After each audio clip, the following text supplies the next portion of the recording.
What up, though? This is Nation Outside Seeds of Change podcast. I'm here with the lovely crew and cast of What Grace Leaves Behind. I'm going to let you all introduce yourselves, and we can start with the gentleman in a nice green shirt. Yeah, I'm Michael Reyes. I go by Reyes Poetry online and as an artist. And as a part of the project, I was one of the co-directors and co-producers with my nonprofit, We Are Culture Creators. And I'm sure we'll talk a little bit more about the film. So I'll pass it to my right. I'm Cecilia Zavala. I'm the executive director at Nation Outside, and I am the writer, co-producer, and co-director of What Grace Leaves Behind. I'm Ceci. I'm the star of the film. All right, Miss Star, let's start with you then, the star of the film. Tell me about your experience with What Grace Leaves Behind and why is the film important to you? So this is a film my mom wrote and is creating, and so I did not volunteer for this position. I have no experience acting. I was very uncomfortable the whole time, but I did it, and with the help and guidance from Reyes and his team, and so without them, I definitely wouldn't have been able to do it. So you was voluntold? Yes. So Cecilia, why was it important for your daughter to be part of this film? So I was nominated to be in an ambassadorship for Represent Justice by one of my board members. Represent Justice is a nonprofit organization in LA that nonprofit in LA that helps fund films for the criminal justice reform movement. Okay. So being an ambassador for the program, they taught us about filmmaking, and we were encouraged to tell a personal story as a way to narrate what's going on in the criminal justice space and what needs to be changed. So for me, it's a short film, and it was very important for me it's like a mirror and incorporate versions of myself in the film. So I have two of my daughters as the main characters in the film as different versions of me. Okay. And really different versions of women experiencing incarceration, generally speaking. So it's not my story per se. It's a woman's story coming out of incarceration. So that's why I have my daughter in it. I have two daughters in it. So you came into that ambassadorship program knowing that at the end you were going to develop some type of film? Yes. So What made you think you can do that? I know you're a talented woman and all, but I didn't know that was part of your bag. What made you think you could do that? you know what? I'm a fan of film.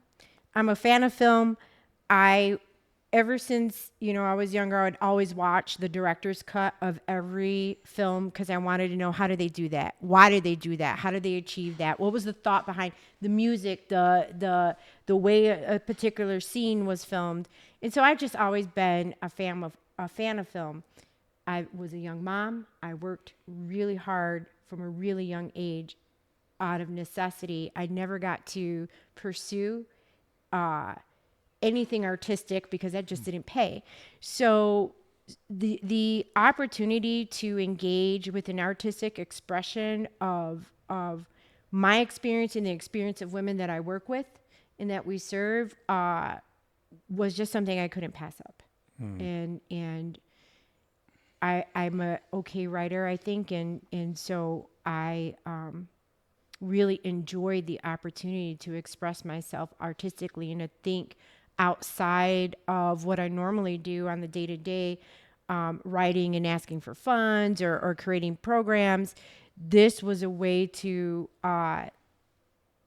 think about how to incorporate my community, my culture, and my love for the work that I do and the women that I serve. So you didn't necessarily have a lot of restraints on what to write and what to produce. What made you want to write a story about the journey of formerly incarcerated woman in Detroit, right? Specifically. Because they wanted us to write about our experience. And so I don't know what it's like to be a man coming out of incarceration. I know what it's like to be a woman impacted by the justice system, and I'm a mother of 4 daughters, and so I am really a passionate promoter of girl power and lifting up our voice. And whenever I can lift up the voice of other women, I really strive to do so. That is my personal mission in life. Okay.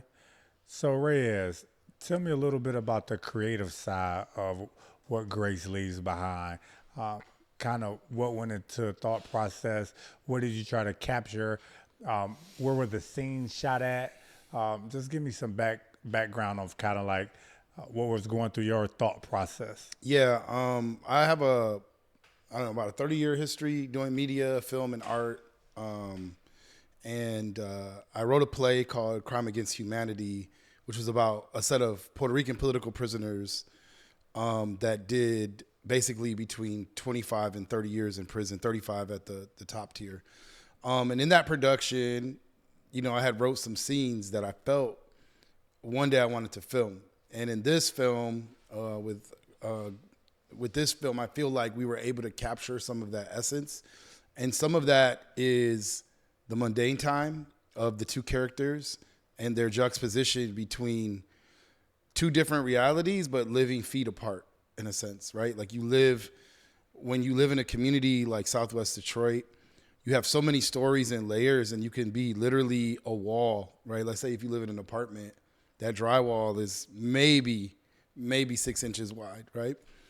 And those two different realities of neighbors and experience to me was really interesting, because you have one character that has support and family, and you hear the stories of recidivism and how quickly people get thrown back into the system. And particularly grown folks. Like I work in a youth program. I have a youth program that's like technically young adults, 21 to 24, and really we service up to about 30. So the creative decisions with the cinematographer, who was Xavier Cuevas, who actually lives in the space that we're in right now recording, our media house, our photo house. Stylistically, I knew he could capture like the beauty and simplicity of our community and our neighborhood. And I think that's one thing that makes our project a little bit different, is that Cecilia didn't outsource it, because the fellowship does come with recommendations and who can film, but she kind of sought us out. And I think that adds to elements of how you're going to capture that experience. Like for me, I've never been incarcerated, but I visited prisons, had a lot of family members in prison, worked on a lot of different political campaigns, whether that's like Mumia Abu-Jamal to Oscar Lopez Rivera, was very familiar with the process of people coming home. And in particular, coming home to halfway houses or coming home to nothing. Very rarely, even in organized campaigns, that people come home to a lot of support, except for like moral support maybe. Mm-hmm. And then if you talk about criminalization in our society, it's already a layered stigma. So, they're not coming home to celebrate, I think there's this misnomer, especially for men coming home from prison, of like this hero complex that, they're looked at as heroes. But the truth is, people come home and they're struggling. You don't see that other side. Right. And you might be sitting in a car and somebody's offering you some dope to move, and it's very tempting, and you're hurting and you're on the floor in a mattress. And it's like you're set up in a way to enter into the system. And then particularly what was interesting about women is that's even less of a story told, Mm-hmm. So obviously I relied on Cecilia to like give that aspect. What I wanted to capture though was, what does it feel like to take photos down from your cell? What does it feel like for the anticipation? Because one of the interesting conversations we had is, for some women, they're leaving the only sense of community they've had in years. Mm-hmm. They're leaving their only support to go where? Right. Right? To get out and have to figure your way home. So even the work of Nation Outside, of like being able to connect and a ride to go get a meal, right, is such a minimal thing if we think about the bigger picture of what someone's going to do in their life. But that familiarity of someone just being able to connect with you. And so I think in the film, we tried to capture the essence of our neighborhood, the elements of community, family, which a lot of times services as community. Sometimes people have church, school, but in our community, a lot of times it's our family. And, what does it feel like to not be able to hug someone?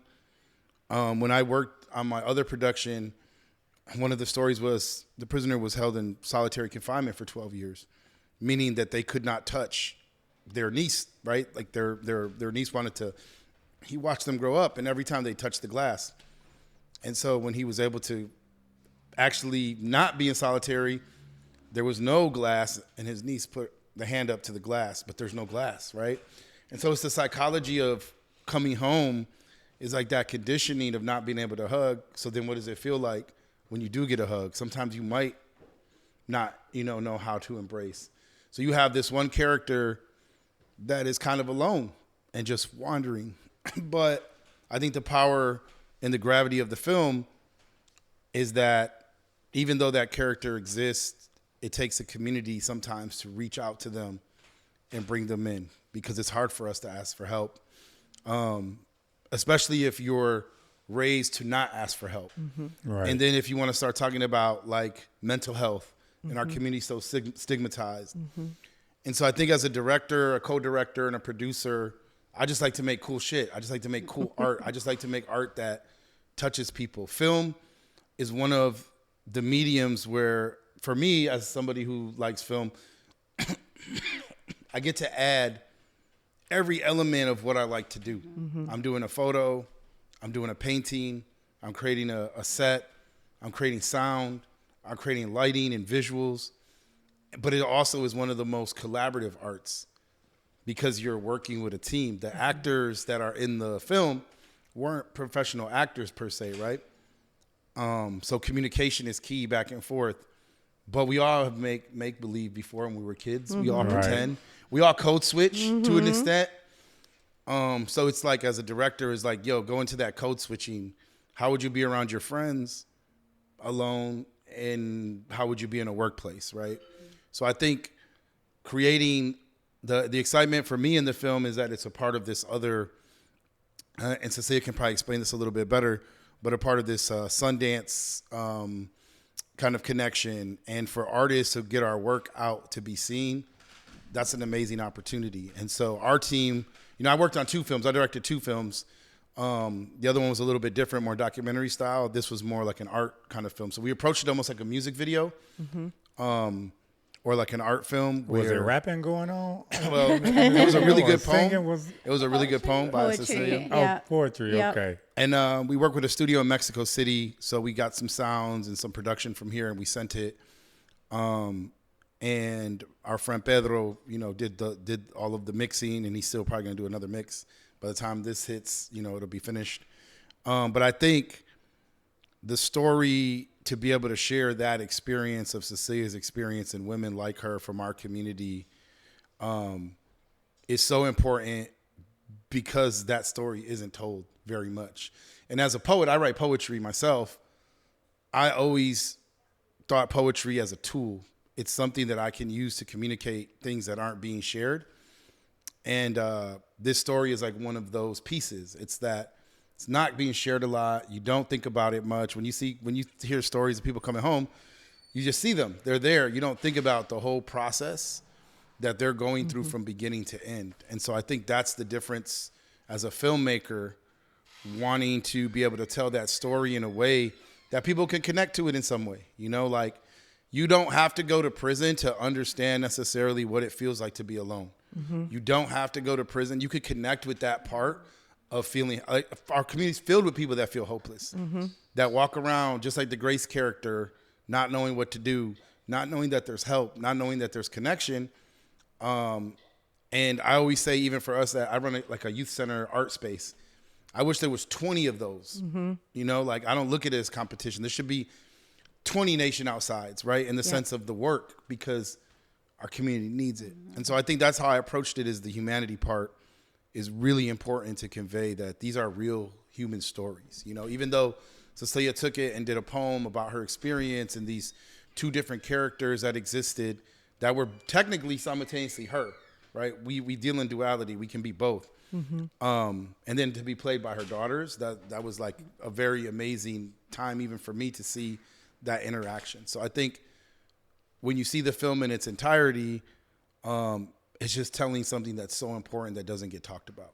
Yeah. Yeah. Sorry, I talk a lot, man. I'm a poet. I don't know. No, it's all good. No, I love it. I appreciate love it because it really does capture what we were trying to create, and it is a collaborative process. And I love working in community, and I love working in collaboration. I like to hear different ideas and perspectives, and so I had an idea of what I wanted, and Reyes and his team with Culture Creators really helped bring that idea to life. So I'm so excited for it. This film features 5 generations of my family in the film. Oh, wow. So we have my grandmother, my father, my daughters, and some of my grandchildren are featured in the film. And so it's a personal piece in that sense, but it's a piece that speaks to every or any woman's experience coming out of incarceration. So most of the films in my cohort will be documentary style. Mine is a narrative piece, I'm told that's what it's called. But it's really more artistic. It's the acting, the acting and the dialogue is really done in a very artistic way. So you have to come and see it to check out what we're talking about. Yeah, and Xavier Cuevas shooting, like his style is that way. So I was super happy with his team as a cinematographer and other. We say the co-directors. I don't know, bro. It's or something. And we filmed this at the end of March. So, largely outdoors in different places. So, Detroit weather in March isn't always the best. And just the way they were capturing the scenes and what we were trying to convey is just beautiful. It's just beautiful to see. So let's get to the star of the show. Ceci, you play Grace, right? Yes. Where did you kind of get your inspiration for the character once you found out kind of what you were going to do or who you were going to play? Where did you draw your inspiration from? Honestly, Sadness from Inside Out. I don't know if you guys seen that movie, but she's the emotion Sadness. And it was just like sad, depressed, lonely, and just kind of walking with my head down. Anxious at times, which were feelings that I was actually feeling. So I'm sure it came across authentic because I did feel that. Don't worry about it. What else was it? Hey, did he take your tech class? Yes. Okay. All right. I was just curious. So how many days or hours, how much time did it take for you all to get through the process Him of too, I shooting guess. this film? So for the actual filming, I think it was 1 day. Or was it 2 days? 2 days. 2 2 days. days of filming, back to back. We did a few days of prep, getting the paperwork, the release forms together, the props together, getting the spaces set up that we were going to film at, and then the filming actually was pretty quick.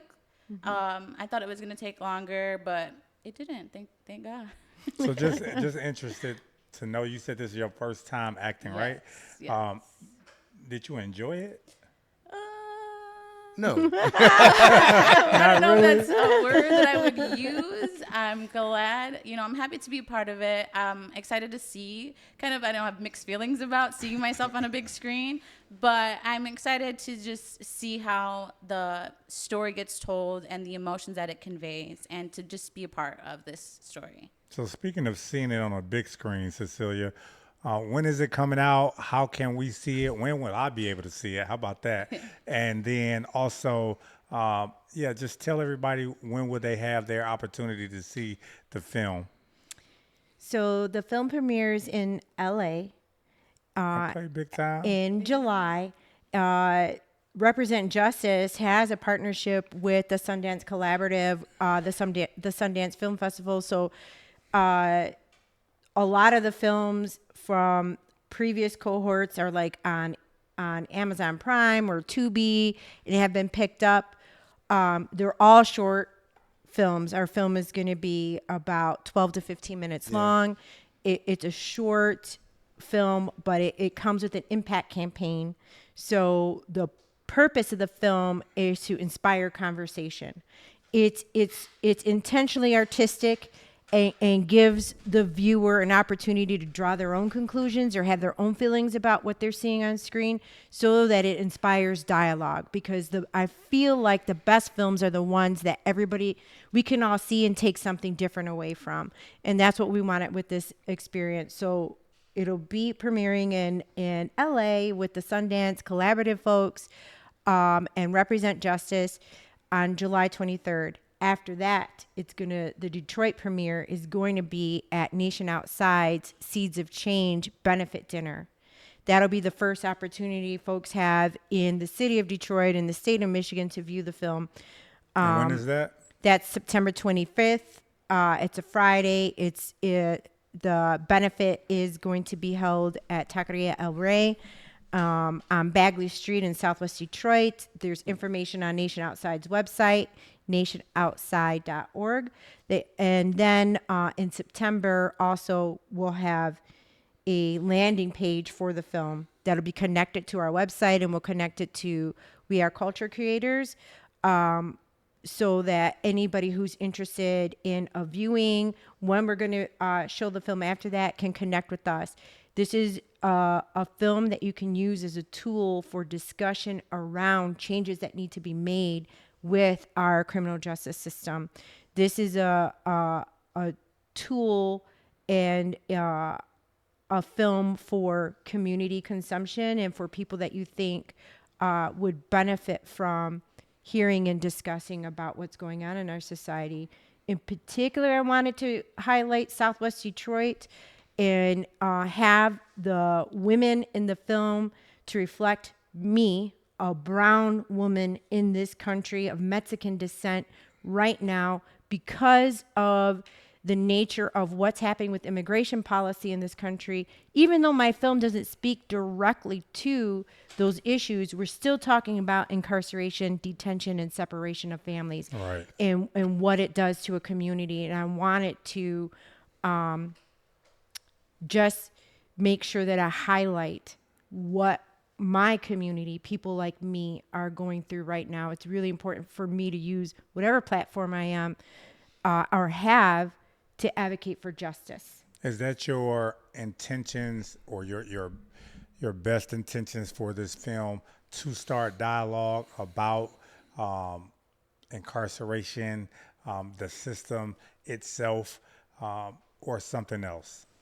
It is the purpose is to talk about stigma and perception, and how people perceive folks that are convicted of crimes and go away, and people who are pulled apart from their families and detained, separated, and to talk about what that cost really is and what is our responsibility as a society to our neighbors.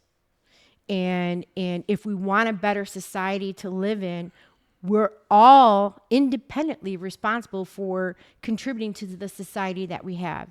So here's a way to learn about how your actions impact either positive or negative on your community and what you can do different. Yeah, it's an interesting time in our own backyard now. Being a formerly incarcerated male, I know even inside of those men facilities, one thing that we talked about is how often the story and the voices of the women who are incarcerated are left behind and or kind of quailed, right? And right now, at least with the 3 recent deaths coming out of Women's Huron Valley, I think this film and its viewing or, its release is coming at a real appropriate time to continue to highlight and amplify just how much the system is failing and or succeeding according to what side of the coin you're looking at. So I'm glad that your internal inspiration and your thought process was to highlight this film because we need it right now. Thank you. One of the theme, the opening theme to the film is how in Women's Huron Valley specifically, women are not allowed to embrace. And this is the through concept of the film, of that isolation and loneliness and lack of community. And it is a timely expression of, talking about the conditions of confinement and the conditions that we're releasing people into in our communities at home. Well, do you have any idea of the state's reasoning behind not allowing women to embrace while incarcerated? I don't personally know what the motivation was to enact that rule. I can suspect it had to do with overfamiliarity and maybe it had something to do with safety to some regard. I don't know what the rationale was. I know what the impact of that policy has. And I know it not because of my own incarceration, but because of the women that I've worked with and that we've served through Nation Outside, just how traumatic that one act of not being able to embrace that piece of humanity, that basic thing that has been stripped away. And it's like that petal you dropped in the pond, the ripple effect that it creates. It's far-reaching, more than most people can conceive. So I wanted to bring that to light and have that part of the discussion of just those types of policies that may seem mundane to somebody in an office somewhere that's signing off paperwork, but the impact that has on real human beings, mothers, daughters, sisters, So because the male prisons in Michigan don't have that same rule. It only exists for females.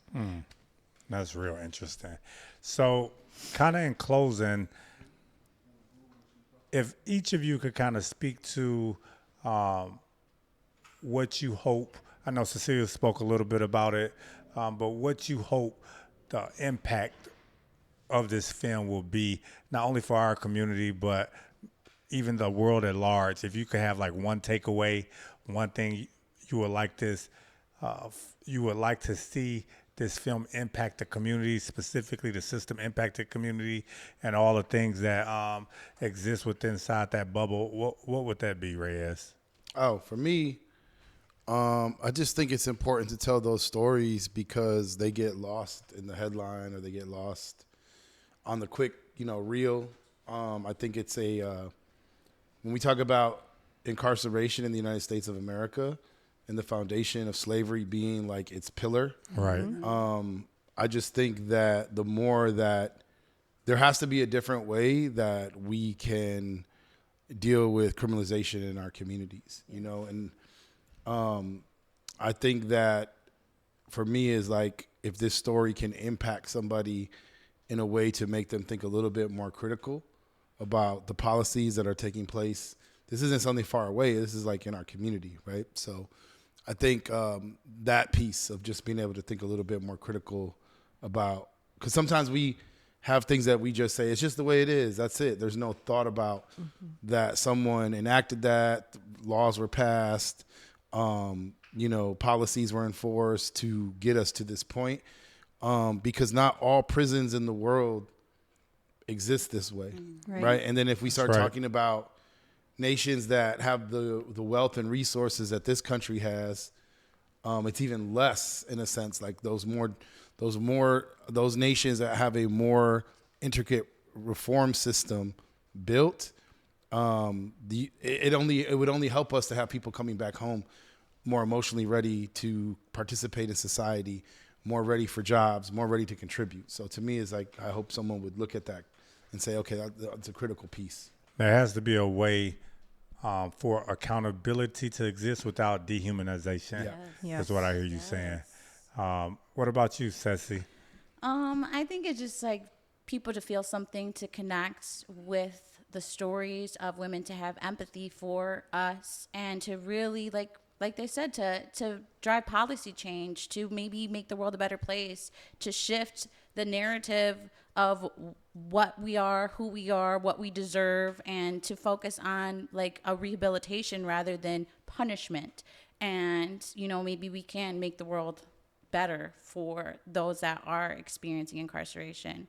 Right here in our backyard in Michigan, or even nationwide. Eventually, hopefully, that is the goal. Yeah, for sure. Cecilia, any closing thoughts? I hope this film touches people's hearts and opens their minds, and that we can have honest dialogue and work towards solutions and really making change in a positive direction. The one thing I want people to see in this film is themselves, their loved ones, their moms, their sisters. So you can start to, one of the problems with society in our country is that it's everybody else's problem and it's them over there and it's not me. And I hope that people see themselves in this and can see I am a part of this and I can do something to be part of the solution. Yeah, that's Poetry. that's really big. Yeah, for sure. We can snap it up for that. And I think, or I know for me, my biggest change came when I was able to see myself in others. So individual struggles are not as separate. Then I was able to become empathetic with the journey of all my brothers and sisters. So hopefully I know what grace leaves behind will start those great conversations and allow people to start seeing themselves in others, so that we can grow as a society, increase rehabilitation, tear down some of those barriers and stigmas, and most importantly, continue to be accountable without dehumanizing. So thank y'all all for joining the Thank Nation you. Outside Season Change podcast today. Thank Appreciate you. it.